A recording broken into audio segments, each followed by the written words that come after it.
Morning champion this professor R Surendran. இப்போ என்ன பார்க்க போறோம்னா சென்டாபிள் சிங் சிலிண்டர் கேட் 2018 கேட்ட ப்ராப்ளம் பார்க்க போகிறோம். இப்போ ஸ்பெரிக்கல் வெசல் கேட்குறாங்க. Spherical vessel made of mild steel சொல்கிறாங்க. என்ன ஸ்பெரிக்கல் வெசல் பற்றி? Spherical vessel made of mild steel of internal dia 500 mm and thickness 10 mm is subjected to an internal gauge pressure of 4000 kilopascal.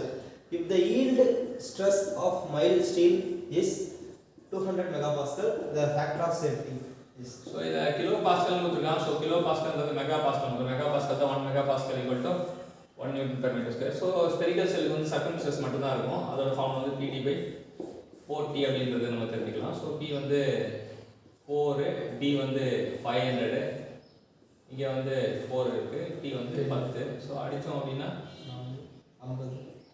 50 வந்துடும். Sigma C வந்து இதான் வந்து 50 MPAன்னு எடுத்துக்கலாம். So அது இல்லாமல் ஈல்டு வந்து கொடுத்துருக்காங்க. ஈல்டு வந்து எவ்வளோன்னா 200 MPA அப்படின்னு. ஸோ ஃபேக்டர் ஆஃப் சேஃப்டி வந்து பார்த்தீங்கன்னா ஈல்டு பை அந்த ஆக்சுவல் தான் இது. இப்போ 200/4 போட்டால் 250 போட்டால் 4 வரும். So that is the answer.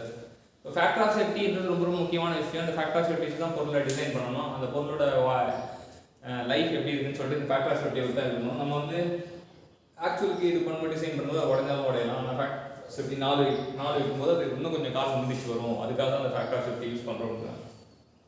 So வந்து என்னென்னா ஈல்டு பை ஆக்சுவல் அப்படின்ற நான் தெரிஞ்சுக்கணும். ஸோ ஆக்சுவல் வந்து நம்ம கண்டுபிடிக்கணும் ஃபார்முலா மூலயமா. ஈல்டு வந்து நமக்கு